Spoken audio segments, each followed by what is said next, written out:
Well, fishers, we've still got a little bit of activity around us, as crappy as the weather's been over the last week or so.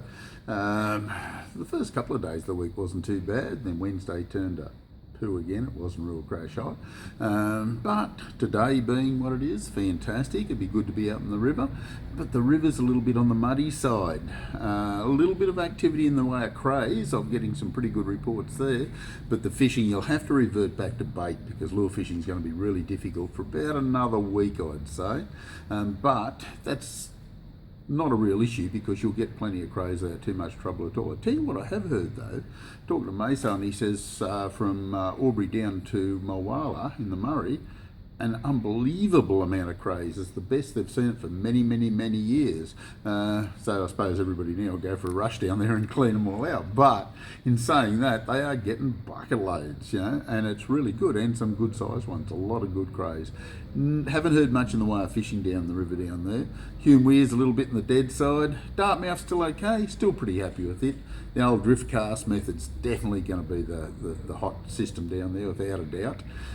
Old Man Creek, definitely worth a walk along the bank. If you don't slip in and drown, you'll probably be all right, because there's a lot of muddy banks, obviously. But the river's been up and down a little bit, the creek's up and down a little bit, so just keep an eye on it. You will catch a few fish, especially if you're bait fishing in some of the holes, so it'd be certainly worth the effort. I would definitely keep an eye on blowering. It's every now and then it seems to fire up. There was a couple of good fish last Saturday, a metre plus, and another couple of 70s, and a few rainbow trout as well. So it's certainly worth the effort. Haven't heard of too many yellers, but I'm pretty sure that you'll see them if you look for them. And the reddies will start up this year. I've got confidence in that. Well, I'm wishing it would happen anyway. We'll see what happens. Talbingo, not really worth the effort. Tentangri, Yucambine, Jindabyne. Now there's something that's really worth a drive at the moment. A lot of good fish coming out of those lakes. They're rising.